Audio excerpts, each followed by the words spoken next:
Morning students, D Sharma classes के official YouTube channel पर आपका स्वागत है। आज मैं आपको ये बताने वाला हूँ कि हमें सर्दियों में ठंड क्यों लगती है। बाहर का एटमॉस्फेरिक टेम्परेचर काफ़ी कम हो जाता है, 3 या 4 डिग्री, और दिन में मैक्सिमम 12-13 डिग्री तक ही रहता है, जबकि हमारा normal body temperature 37 degree centigrade के आसपास होता है। लेकिन जो हमारी खाल है वो एडियाबेटिक होती है और इसमें हीट फ्लो नहीं हो सकता। लेकिन जैसे नाक है, आँखें हैं, कान है, यहाँ से मतलब हीट फ्लो बाहर की तरफ होता है। इसीलिए कान और आंखों को ढकने की सलाह दी जाती है चश्मे से, और कान टोपी से ढकने की सलाह दी जाती है। उसके अलावा स्किन में कुछ छोटे छोटे छेद भी होते हैं जहाँ से कुछ लोअर मात्रा में हीट रिलीज होती है, जिसकी वजह से बॉडी को एकदम ठंड लगने लगती है और बॉडी की हीट टेम्परेचर डिफरेंस के कारण बाहर एटमॉस्फेयर में चली जाती है। और इसलिए बॉडी को अपने टेम्परेचर को मेंटेन रखने के लिए ज़्यादा मेहनत करनी पड़ती है, और ज़्यादा मेहनत करने की वजह से हमें भूख भी ज़्यादा लगती है और कैलोरी बर्न भी ज़्यादा बॉडी को करने होते हैं, जिसकी वजह से हम साधारणतया कहते हैं कि जाड़ों में डाइट बढ़ जाती है। और बॉडी को अपने आप को वार्म रखने के लिए maintain of 37 degree temperature maintain करने के लिए ज़्यादा वर्कआउट करना पड़ता है, और इसीलिए कई बार ब्लड प्रेशर भी बढ़ जाता है और ज़्यादा मेटाबॉलिज्म बॉडी का तेज होने की वजह से।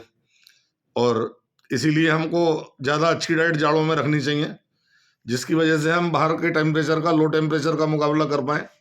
और हीट जनरेटिंग सब्सटेंसेस जैसे मीट है, अंडा है, या चाय या गर्म पानी लगातार पीते रहना चाहिए, ताकि बॉडी को एक्स्ट्रा कैलोरीज मिल सकें, तभी वो बाहर के कम टेम्परेचर के साथ फाइट कर सकती है।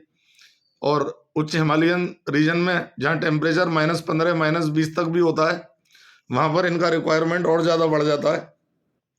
और ऐसे लोग जिनका डाइजेशन वीक है या जिनका डाइजेशन मेटाबॉलिज्म वीक है, जो खाने को पचा नहीं पाते पूरी तरह और खाने को कैलोरीज में कन्वर्ट नहीं कर पाते, उनको ज़्यादा ऊंचे हिमालयी क्षेत्रों में जाड़ों में जाने से बचना चाहिए।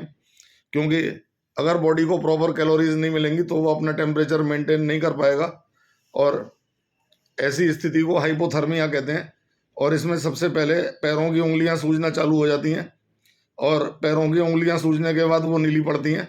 और अगर ये साइन देखने को मिले, ये सिम्टम देखने को मिले, तो तुरंत ही ऐसे व्यक्ति को आग के पास लेटना चाहिए और 2-3 हीटर चला करके उसको रजाई उड़ा देनी चाहिए, जिससे कि वो हाइपोथर्मिया जैसी स्थिति से बच सकें और बॉडी को प्रॉपर कैलोरी और हीट मिल सके, तभी वो वहाँ पर सर्वाइव कर पाएंगे।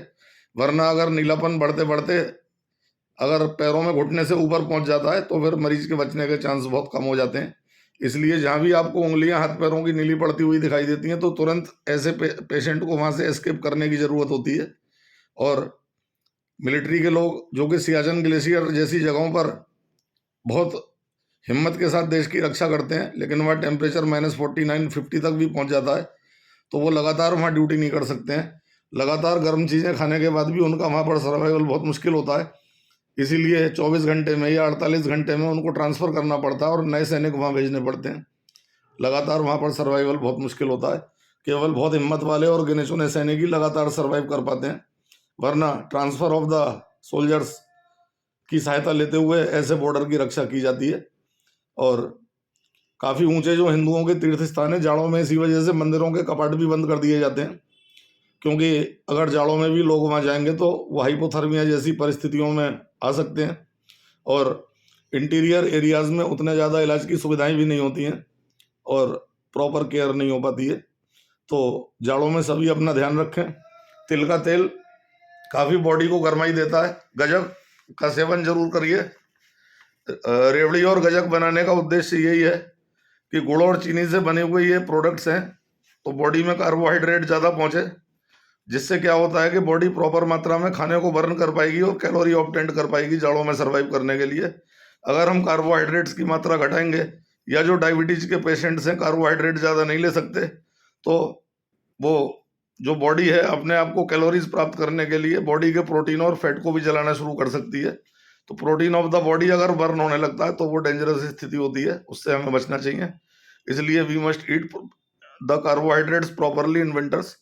हरी सब्जियां, सलाद और अंडे का सेवन कर सकते हैं, ताकि, और अगर वेजिटेरियन है तो ताज़ा पनीर, 100 ग्राम कच्चा पनीर आप सुबह को खा सकते हैं नाश्ते में, नींबू वगैरह डाल के, नमक डाल के।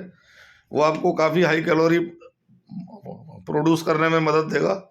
और उसके अलावा आप ड्राई फ्रूट्स भी अपनी डाइट में शामिल कर सकते हैं, जिसमें कि हम ये देखते हैं कि कश्मीर के लोग ज़्यादा ठंड फेस करते हैं। कश्मीर का टेम्परेचर काफ़ी कम होता है, तो वहाँ पर केसर पाया जाता है। केसर का उत्पादन कश्मीर में बहुत होता है और वहाँ के लोग केसर का सेवन करते हैं।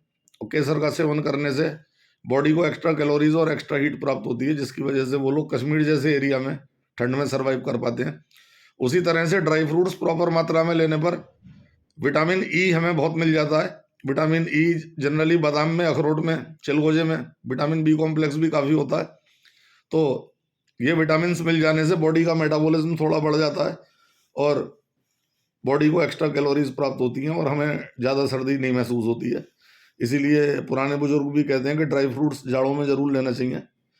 बाकी अगर कोई पेशेंट ये फील करता है, ज़्यादातर ओल्ड मैन, कि अगर वे बार बार लेटरिन जा रहे हैं, विंटर डायरिया जैसे सिम्टम्स हैं और पेट उन्हें खाली खाली सा लग रहा है, तो समझ लीजिए कि मतलब उतना इनपुट नहीं है बॉडी में टेम्परेचर मेंटेन करने के लिए जितना कि बॉडी को कैलोरीज प्रोड्यूस करनी पड़ रही हैं। देन वेस्ट प्रोडक्ट ज़्यादा जल्दी एक्सक्रीट आउट होते हैं, बॉडी से एक्सक्रीट हो जाते हैं। तो ज़्यादा लेटरिन होने पर हमें अपनी डाइट पर ध्यान देते हुए अस्पताल में डॉक्टर को कंसल्ट करना चाहिए। और जाड़ों से वैसे विंटर एक आनंददायक सीजन है, लेकिन कुछ परिस्थितियाँ इसमें परेशानी भी खड़ी कर सकती हैं। और जो बहुत बुजुर्ग लोग हैं उन्हें बाहर सुबह को टहलने से बचना चाहिए।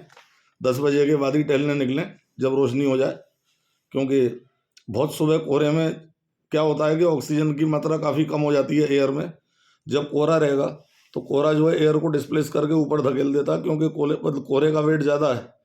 ड्यू टू ग्रेविटी कोहरा नीचे रहता है और एयर को जब उसने ऊपर धकेल दिया हुआ है, उस केस में नीचे जो ऑक्सीजन 20% होती है एटमॉस्फेयर में नॉर्मली, वो घट करके 16 या 15% रह जाती है। तो बहुत से लोगों को सांस लेने में दिक्कत और हार्ट अटैक का सामना करना पड़ता है, जिनके लंग्स में या हार्ट में कोई दिक्कत है।